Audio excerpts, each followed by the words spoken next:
Hello, my name is Olivia Golightly, and today I will be presenting on the representation of the male figure throughout ancient Greece. I will be comparing and contrasting the victorious youth, one of our local pieces, to the Koros figure at New York, Polykleides' Doryphoros spear bearer, and the Lysippos Oxymenos, as I hope to highlight the differences between each period of ancient Greece and how that developed the representation of the male figure over time. For our first piece, the marble chorus from Attica, I would like to first give a brief visual analysis of the figure.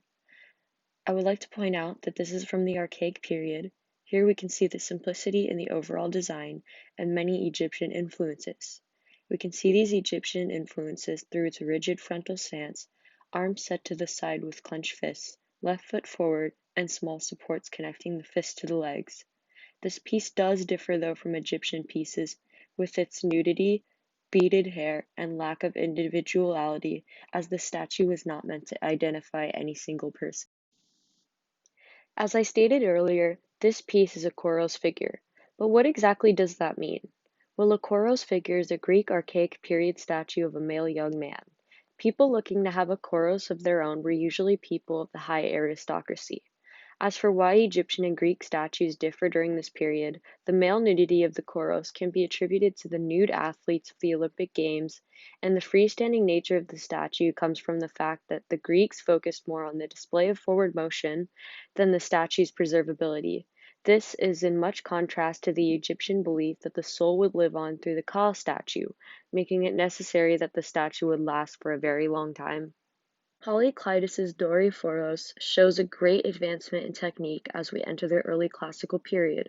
Here we can see the idealism, harmonic proportions, contrapposto, toned muscles, and much more attention to realism of the classical period.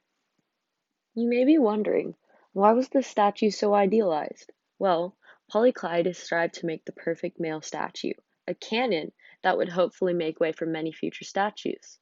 Polykleides was of the time of Pythagoras, who also made a name for himself by discovering the many mathematical harmonies of life.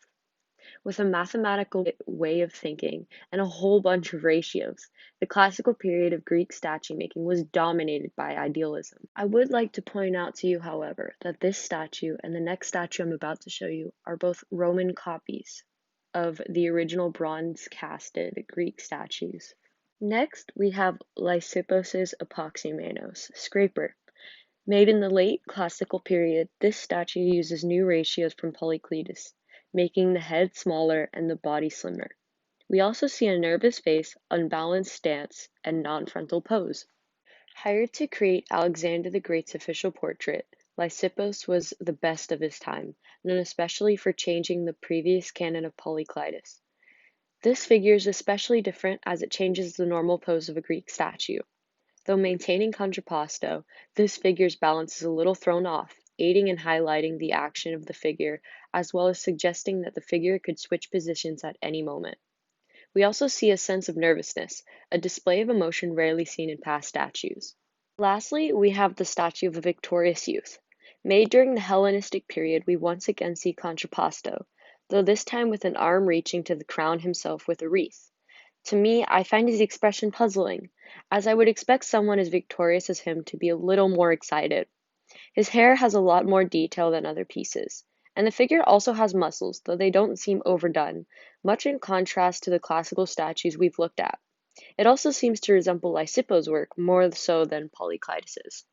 As stated before, this piece is part of the Hellenistic period. Here we can see a focus on realism, movement, and expression of emotion.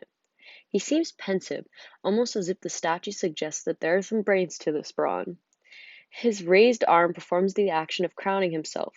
The movement of such suggests that his arm may lower at any moment. Over the archaic, classical, and Hellenistic periods of Greece, the male figure has changed in some stylistic features, though nudity is amongst the similarities of male statues through these periods of ancient Greece. The Archaic period was a time of simplicity, rigidity, and Egyptian techniques. The Classical period saw idealized male statues and Polykleides' canon. The Hellenistic period focused on realism, expression of emotions, and movements. And these are my works cited. Thank you so much for listening.